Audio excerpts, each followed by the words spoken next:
Vou dar um conselho para você. Fica longe de participar de divisão, de calúnia e difamação de pastor. Fica longe disso. Quer arrumar problema para a tua vida? Entra nisso. Quem é que toca no ungido do Senhor e fica impune? Ungido do Senhor é problema do Senhor. Ungido do Senhor não é problema teu. Teu pastor é ladrão? Teu pastor é pilantra? Você não está gostando? Sai de lá e vai para outra igreja. Não se mete nisso não, que não é da tua conta não. Cai fora. Vai embora. Só não arruma problema. Não toque ungido de Deus. Rapaz, aprenda isso. Eu já vi gente morrer por causa disso, irmão.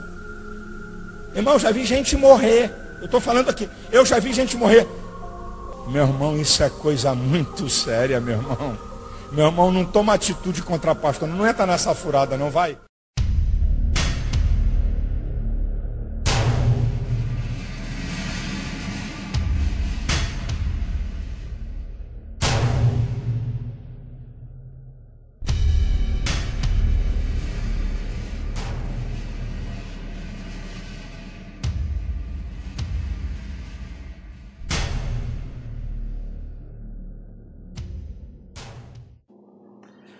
Olá, meus amigos, como vocês estão?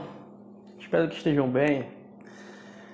Eu fico vendo essa pregação aí do nosso querido irmão Silas Malafaia, que é um pastor que, quando eu fazia parte do sistema religioso, até tinha uma grande admiração por ele, pelo seu modo de transmitir o evangelho e principalmente pela forma como qual ele conhece a Bíblia, que eu acho super interessante.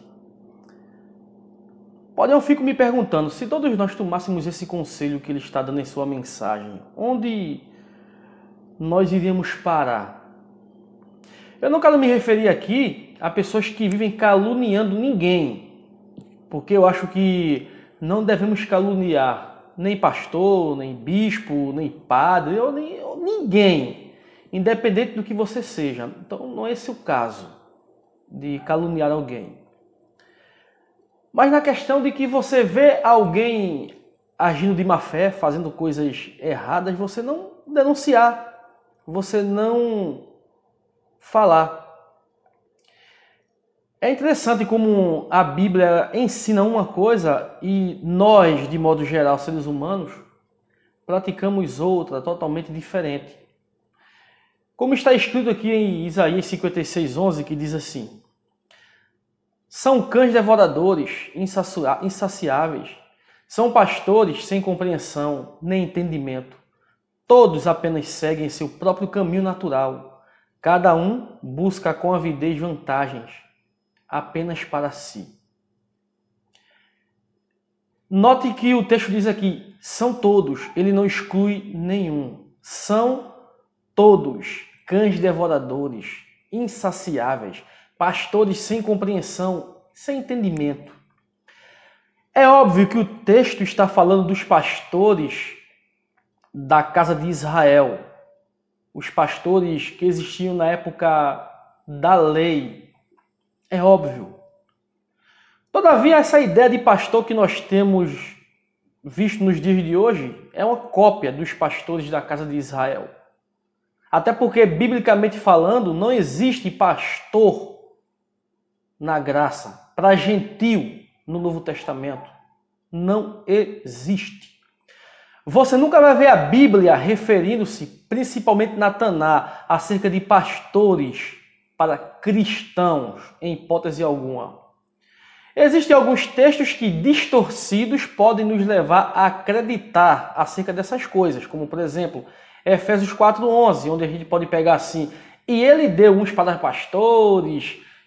Então, de forma distorcida, nós podemos acreditar que existe sim pastor, de forma distorcida. Porém, quando a gente vai pesquisar a fundo, a gente vai ver que, na verdade, ali está falando de dom, e não de cargo eclesiástico, mas dons espirituais, e não cargo eclesiástico.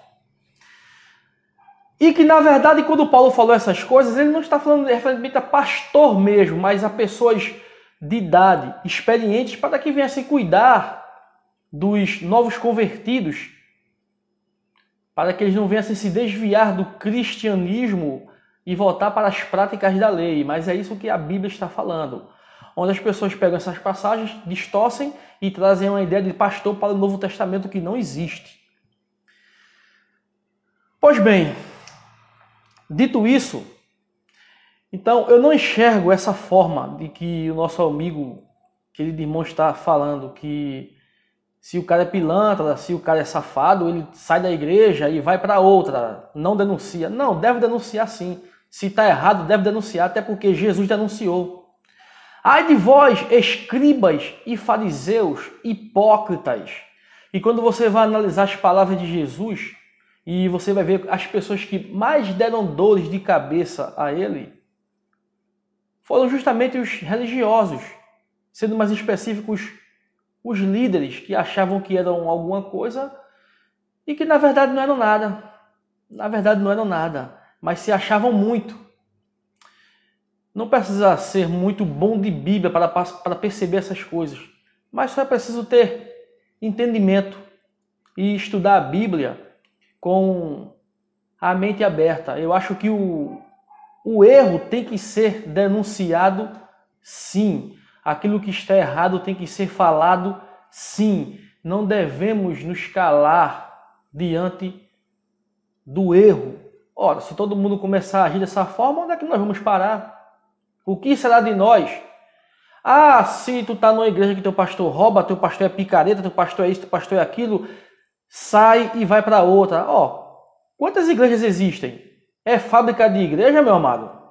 Eu só conheço uma igreja, que é a igreja de Cristo. A igreja cujo a Bíblia diz que Cristo derramou seu sangue por ela. Uma igreja, a igreja é universal. Mas é fábrica de igreja? Ah, eu não gosto dessa igreja, vou para aquela. Ah, eu também não gostei, eu pensava que era uma coisa ou outra, vou para aquela outra.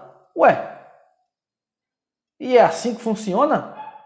A igreja não deveria ser apenas uma? Aí eu fico pensando, no Brasil existem mais de 40 mil denominações cristãs, usando cada uma a mesma Bíblia. Então por que existem várias doutrinas? Já que todas são cristãs e usam a mesma Bíblia. Então qual o fundamento para existir tantas doutrinas diferentes baseadas em um só livro? Interessante, né? Mas infelizmente essa é a realidade. Essa é a realidade. Devemos ter a mente aberta para entender certas coisas, porque muitas vezes a Bíblia nos mostra uma coisa, mas quando nós iremos analisar a fundo, ela está falando de uma coisa totalmente diferente. O problema é que muitas vezes nós usamos a Bíblia como arma para tirar vantagem das pessoas. Não estou dizendo que é o caso dele, mas infelizmente muitos têm feito isso. E ele, como eu disse, quando eu era um cara do sistema religioso, ele era um cara que eu admirava muito, eu assistia muito às suas mensagens. Ele é um cara que conhece muito a Bíblia. Eu diria até que ele é o cara que conhece mais a Bíblia aqui no Brasil, em termos de líder religioso. Então, eu admirava muito por causa dessa questão. Mas eu não vou entrar nesse argumento de que se o cara é errado, se o cara é isso e aquilo, que você não deve denunciar, não. Deve denunciar sim. Se o cara está errado, não tem esse negócio de sai de lá e vai para outra, não. Porque eu não conheço várias igrejas, não. Eu só conheço uma igreja, que é aquela lavada e remida pelo sangue do Cordeiro. E que essa igreja, ela vai muito além daquilo que o sistema religioso tem anunciado aí. Valeu? Fiquem todos com Deus.